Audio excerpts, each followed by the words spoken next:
Friends, स्वागत है आपका आपके अपने यूट्यूब चैनल गौसिया ज्ञान भंडार में। और मैं हूं आपकी दोस्त Gausia Ayubi. And as you know हम लोग सीख रहे हैं लर्निंग टू से नो। जब हम लोग यूजुअली लोगों को हाँ बोल देते हैं और हम ना बोलना चाहते हैं, बाद में हम लोग रिग्रेट करते हैं, है ना। तो यही चीज़ हम सीख रहे हैं। आज हम लोग सीखेंगे, हम लोगों को चैप्टर 2 चल रहा था। प्रीवियस चैप्टर में हम लोगों ने बात की थी कि किस तरीके से क्या क्या किन वजह से हम लोगों को हाँ बोल देते हैं।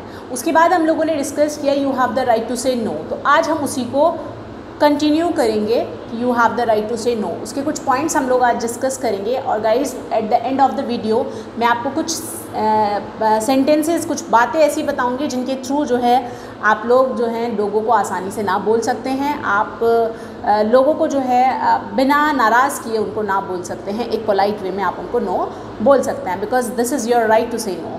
ओके, सो वीडियो को स्टार्ट करने से पहले प्लीज़ चैनल को सब्सक्राइब कर लीजिए, वीडियो को लाइक कीजिएगा एंड शेयर करना भी मत भूलिएगा। चलते हैं अपनी क्लास की तरफ, सीखते हैं कि कैसे कैसे हम लोग जो हैं ना लोगों को बोल सकते हैं। तो सबसे पहले हम लोग बात कर रहे थे you have the right to say no. तो गाइज़ हम लोगों ने कुछ चीज़ें देखी थी, कुछ चीज़ें समझी थी कि क्या है क्या नहीं है, क्या मेरे पास टाइम है, क्या मेरी प्रायोरिटी के अंदर ये फिट हो रहा है। मैंने बात की थी कि आप जो हैं आप अपनी नंबर 1 प्रायोरिटी हैं, ठीक है, हम लोगों ने बात की थी। तो नेक्स्ट हमारा पॉइंट आता है are there going to be irreparable consequences if I say no. ठीक है, तो यहाँ पर हमें चेक करना है कि क्या ऐसा है कि मेरे पास जो है इर्रिपेरेबल कॉन्सिक्वेंसेस हो सकती हैं अगर मैं ना बोलूँ। क्योंकि कितनी बार ऐसा होता है एवरीडे लाइफ में गाइस, हमारा क्या होता है, जो रिस्पॉन्स होता है इस क्वेश्चन का, हम लोग बेसिकली जब हम लोग ना कहने जा रहे होते हैं फिर भी हम हाँ कह देते हैं। तो गाइज़ हमें ये ध्यान रखना है कि क्या ये चीज़ जो है, ये जो ना है, इसको हमें एवरीडे की रिक्वेस्ट को जो है, क्या ये इर्रिपेरेबल है हमारे लिए इन सिचुएशंस में कि हमें इसको हाँ बोलना ही चाहिए या नहीं। क्योंकि क्या होता है कि ऐसा नहीं है कि हम कभी once in a blue moon जो है हमें किसी को हाँ बोलना होता है या ना बोलना होता है। ये हमारे रेगुलर रूटीन में चला आ रहा होता है। तो हमें ये चीज़ों को ध्यान में रखना होता है कि क्या उसका इम्पैक्ट पड़ेगा अगर हम किसी को ना बोलेंगे। तो आपको ध्यान रखना है कि अगर सिचुएशन ऐसी है जहाँ पर आपको ना नहीं बोलना चाहिए, वहाँ आपको हाँ बोलना चाहिए, आपका रोज़मर्रा का काम पड़ता है और आपको ज़रूरी है वहाँ पर हाँ बोलना, तो आप वहाँ पर बोल सकते हैं। तो प्लीज़ कंसीडर करिए कि क्या है क्या नहीं है। जब आप किसी को रिस्पॉन्स करते हैं नो में, तो प्लीज़ आप क्या करिए, इवैल्यूएट करिए बिना पहले रिस्पॉन्स करने से। ठीक है, रिस्पॉन्स करने से पहले इवैल्यूएट कीजिए चीज़ों को। नेक्स्ट पॉइंट आता है हमारा realistically can someone else take care of this request other than me. हमें देखना चाहिए चीज़ों को रियलिस्टिकली। जिस टाइम पे आपको कोई रिक्वेस्ट कर रहा है तो आपको ध्यान रखना चाहिए कि क्या कोई और ऐसा है जो इस रिक्वेस्ट को आराम से टेक केयर कर सकता है, राइट। तो हम क्या होता है कभी कभी कोई काम ऐसा होता है, कोई बात ऐसी होती है जो अर्जेंट होती है, इमीडिएट होती है। हमें उसका रिएक्शन हम लोग क्या करते हैं, जल्दी से ना देने के बदले हम लोग इमीडिएटली रिएक्ट कर देते हैं येस में। ठीक है, हम लोग जल्दी से हाँ बोल देते हैं। तो गाइस क्या होता है, फिर हमें बाद में ये ध्यान आता है कि अगर ये काम मैंने नहीं किया तो ये काम कोई और तो कर ही सकता था, वाई मी ओनली। ठीक है, तो ये चीज़ हमारे माइंड में आती है। तो हमें क्या करना चाहिए, अगर आपको लगता है कि कोई और कैपेबल है और कोई और जो है पार्टिसिपेट कर सकता है इसमें और वो खुश होगा इसमें पार्टिसिपेट करके, तो गाइज़ आप लोगों को इस चीज़ को कंसीडर करके पहले ही ना बोल देना चाहिए। कैसे ना बोलना है वो हम लोग eight the end of the class सीखेंगे।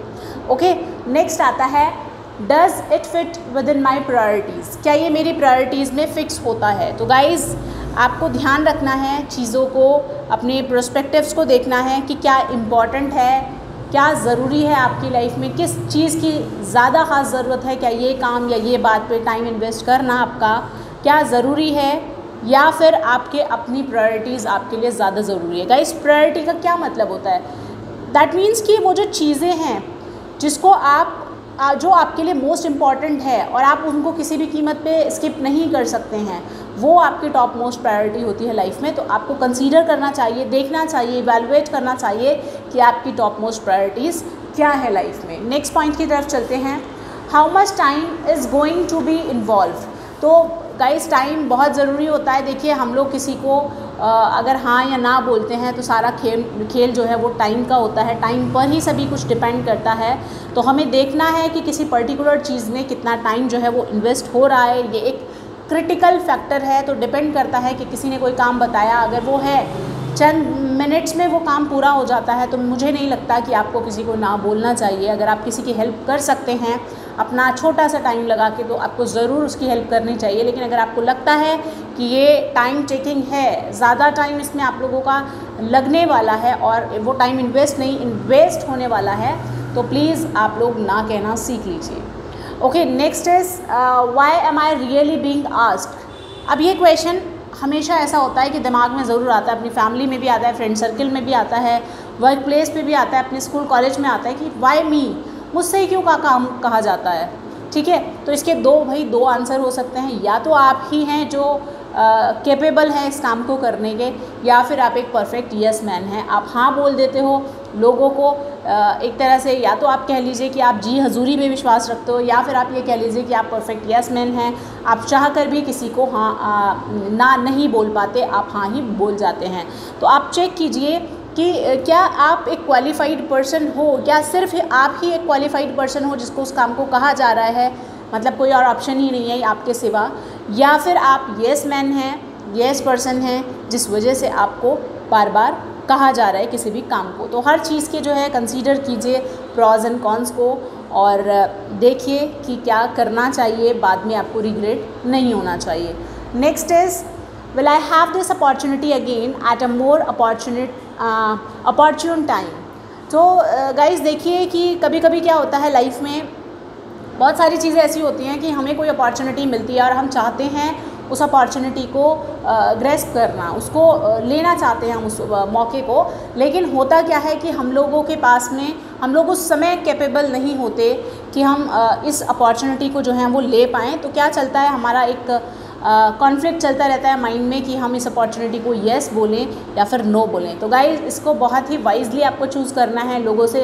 लाइक जब ये अपॉर्चुनिटी आपको मिलती है और आप इसको ग्रेस्प नहीं कर पा रहे होते हैं, तो आपको एटलीस्ट उनको एक क्लियर मैसेज डिलीवर करना होता है कि भाई हाँ, मैं पार्टिसिपेट तो करना चाहता हूँ, मैं जानता हूँ इस बारे में, लेकिन फ़िलहाल मैं एबल नहीं हूँ, फ़िलहाल मैं इस चीज़ को जो है लेने में समर्थ नहीं हूँ, इस अपॉर्चुनिटी का फ़ायदा उठाने में समर्थ नहीं हूँ, तो मैं जो हूँ बाद में जो है कर सकता हूँ। तो आप उसमें देखिए कि क्या वो अपॉर्चुनिटी आपको बाद में मिल सकती है या नहीं मिल सकती है, तो उस चीज़ को कंसीडर करके रखिए एंड वाइजली आप लोग जो है नो बोलिए।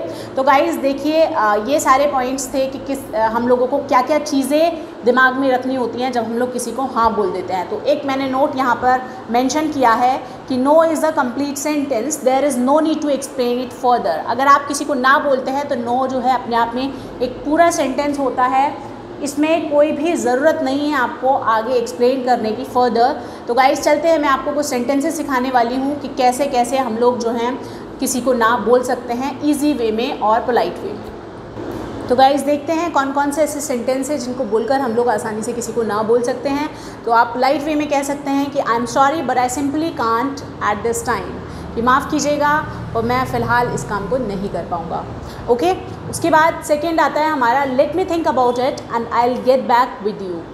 आप एकदम से किसी को हाँ मत बोलिए, आप क्या कहिए, मतलब डायरेक्टली ना भी मत बोलिए। क्या बोल सकते हैं आप कि मुझे इस बारे में सोचने दीजिए, मैं आपको बताता हूँ। ठीक है, next is it doesn't look like I will be able to but if anything change I will let you no.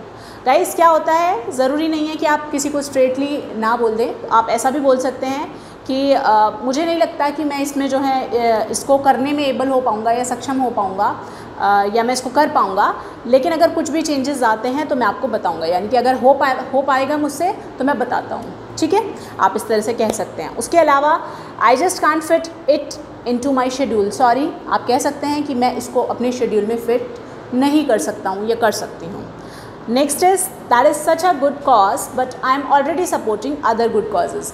होता है गाइज, देखिए ये सारे जो सेंटेंसेस मैं आपको दे रही हूँ, आप अकॉर्डिंग टू सिचुएशन, अपनी सिचुएशन के अकॉर्डिंग इनको यूज़ कर सकते हैं।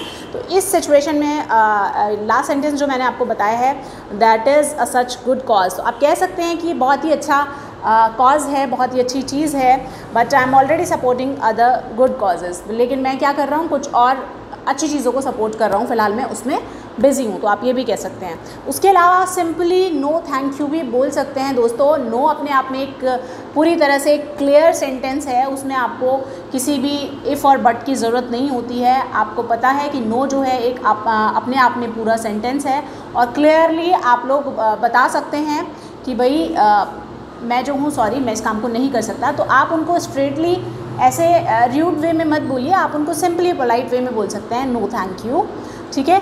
वो खुद ही समझ जाएंगे कि आप इस काम को नहीं कर सकते उनके। तो गाइस ये कुछ तरीके हैं जिनसे आप जो हैं दूसरों को ना बोल सकते हैं आसानी से।